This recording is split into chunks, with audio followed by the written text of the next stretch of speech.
আসসালামু আলাইকুম। দেশ বিদেশ টিভি থেকে হুসেন বলছি। আমার চ্যানেলে সবাইকে স্বাগত। ভারত এবং পাকিস্তান একদম যুদ্ধের মুখোমুখি। যে কোনো সময় যুদ্ধ বেঁধে যেতে পারে। এখন এই যুদ্ধ লাগলে বাংলাদেশের অবস্থান কি হবে? তারা কি ভারতের পক্ষে থাকবেন নাকি পাকিস্তানের পক্ষে? এখন এই যুদ্ধ অবস্থা তৈরি হলো কেন?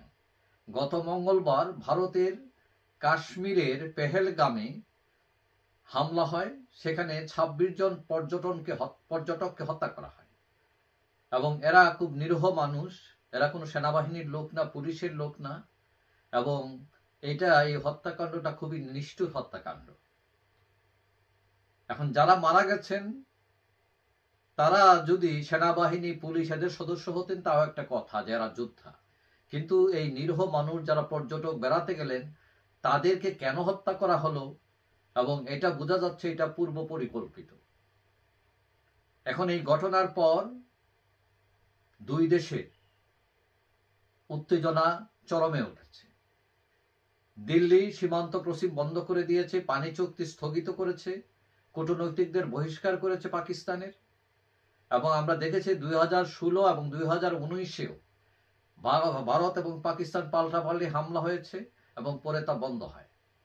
এখন এবার যে 26 জনের মৃত্যু, তাতে ভারত সামরিক প্রতিক্রিয়া দেখাতে পারে এবং সে দেখাতে অনেকটা বাধ্য, কারণ তার আভ্যন্তরীণ তার দেশের মানুষের চাপ আছে সরকারের উপর এবং তাতে যুদ্ধ বেঁধে যাওয়ার সম্ভাবনা রয়েছে।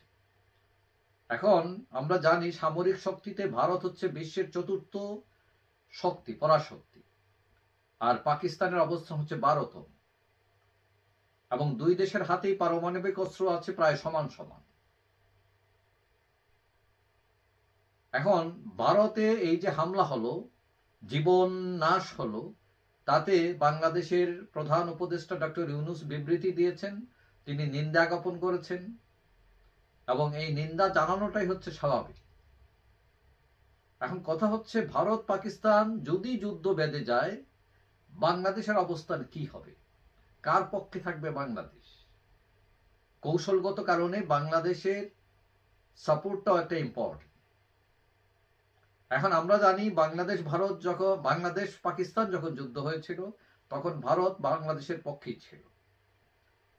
এখন শেখ হাসিনা সরকারের সাথে ভারত সরকারের খুবই বন্ধুত্বপূর্ণ সম্পর্ক ছিল, কিন্তু ইউনূস সরকার আসার পর ভারতের সাথে বাংলাদেশের সম্পর্ক তলানিতে চলে যায়, তৎপরতা বেড়ে যায় পাকিস্তানের। ভারত আস্তে আস্তে সরে যায়। সেখানে বিভিন্ন ইস্যু ছিল, সংখ্যালঘু ইস্যু, শেখ হাসিনাকে ফেরত দেওয়া ইস্যু ইত্যাদি ইস্যু নিয়ে।